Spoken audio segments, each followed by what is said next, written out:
ঐক্য জিনিসটা খুবই আপেক্ষিক ব্যাপার, এটা অবজেক্টিভের উপর ডিপেন্ড করে। আজকের টপিকটা ছিল ফিলিস্তিনের ইস্যুতে, গাজার ইস্যুতে, ইসরায়েলের ইস্যুতে, ভারতের কিছু সংশ্লিষ্ট ইস্যুতে। এই ইস্যুতে সকল মতে সকল মানুষের একমত হয়েছে। আমার কাছে মনে হয় এই ইস্যু যতবারই হাজির হবে প্রত্যেকবার প্রত্যেকটা প্ল্যাটফর্মে এক হবে। আবার শিমুল ভাই যে মতামত দিয়েছে, শিমুল ভাইয়ের সে বক্তব্য হচ্ছে আর একটা বিতর্কের ইস্যু, যেখানে অন্য মতের তৈরি হয়েছে। ডেমোক্রেসির সৌন্দর্য হইলো যে ছোটো ছোটো বিষয় নিয়ে আপনি একটা মত দেবেন, আরেকজন আরেকটা মত দেবে। সেই মত সহ্য করতে না পারলে, সেই মত আবার ডিল করতে না পারলে, সেই মতে সত্যতা বা ক্রস চেক দিতে না পারলে আপনি ডেমোক্রেসির সৌন্দর্য পাবেন না।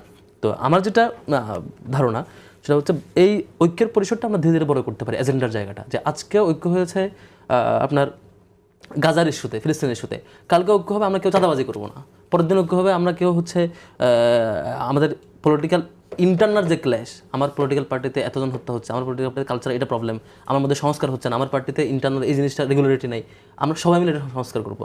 আমরা সংস্কার হলে সেটাও সংস্কার হবে। আবার আমরা ছাত্র সংগঠন মিলে শিক্ষা প্রতিষ্ঠান সংস্কার করবো। এভাবে আমাদের ঐক্যের লেয়ারটা ধীরে ধীরে বড় হতে পারে। কিন্তু আপনি যখন মানে একটা কমন ইস্যু নিয়ে ঐক্য হবে, সেদিনে যখন আপনি খুঁজবেন ছোট্ট একটা বিষয় নিয়ে কোথায় দ্বিমত হয়েছে, সেটা আবার টান দেবেন, কখনো ঐক্য কন্টিনিউ করবে না। বরং আমার কাছে মনে হয় বড় টপিক নিয়ে যখন ঐক্য হয়, ধীরে ধীরে টপিকটা আর একটু ছোটো ছোটো ছোটো বিষয় কীভাবে অ্যাড করে ঐক্যের পরিসরটা বাড়ানো যায়। তাই যেমন রিসেন্টলি দ্বিমত হচ্ছে কি নিয়ে, রাষ্ট্রের সংস্কার নিয়ে। যেমন বিএনপির 31 দফা ছিল, 31 দফা সংস্কার হবে কি, কে করবে কি করবে না, নির্বাচন কখন হবে, এগুলো নিয়ে দ্বিমত হচ্ছে। অথচ এটা তো পাল্টা এভাবেও চিন্তা করা যেত যে বিএনপি 31 দফা দিচ্ছে, সেই 31 দফা যদি রানিং গভর্নমেন্ট যদি সংস্কারের মধ্যে সংস্কার করে ফেলে, তাইলে মানে বিএনপি তো এটা আরও ভালো। যে বিএনপি 2 বছর আগে প্রস্তাবনা দিয়েছে, 2-3 বছর আগে যে কিছু সংস্কার প্রস্তাবনা, পরবর্তীতে আর কিছু দিয়েছে, সব মিলে 31 দফা গত ইলেকশনের আগ থেকে প্রস্তাবনা দিয়েছে। সেটা একটা অভ্যুত্থান পরবর্তী গভর্নমেন্ট সেটা সংস্কার করে ফেলছে বিএনপি সাজেশনটা নিয়ে। দারুণ তো সেটা না, আমরা বলবো যে সংস্কার হবে না, আমরা এসে করবো, অর্থাৎ কোনো সংস্কার বা দ্বিমত করবো। এই ধরনের ইস্যু যখন তৈরি হবে তখন ওই যে বললাম দূরত্ব তৈরি হয়। এখানে দেখেন আজকের ঐক্যতে কী ছিল, পলিটিক্যাল প্ল্যাটফর্ম ছিল, নন পলিটিক্যাল প্ল্যাটফর্ম ছিল, কালচারাল উইংগুলো ছিল, সোশ্যাল প্ল্যাটফর্মগুলো ছিল, আলেমরা ছিল। ওই টপিকে আসলেই হাজার রকমের মত দেবে। আমার কাছে মনে হয় আমাদের প্রত্যেকেরই উচিত হবে এই কমন বিষয়গুলোকে বারবার হাজির করা।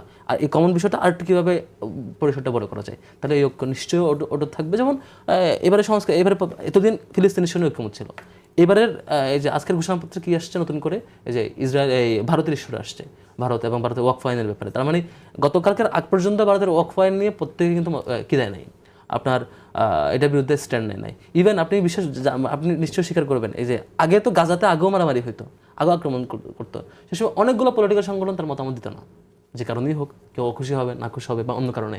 সে সময় আমার এখন মনে পড়ে 2016 সালে, 18 সালে, 13 সালে বা হচ্ছে পরবর্তীতে ইভেন কঠিন সময়গুলোতে শিবিরের মিছিল হতো যে গাজার জন্য, ফিলিস্তিনের জন্য।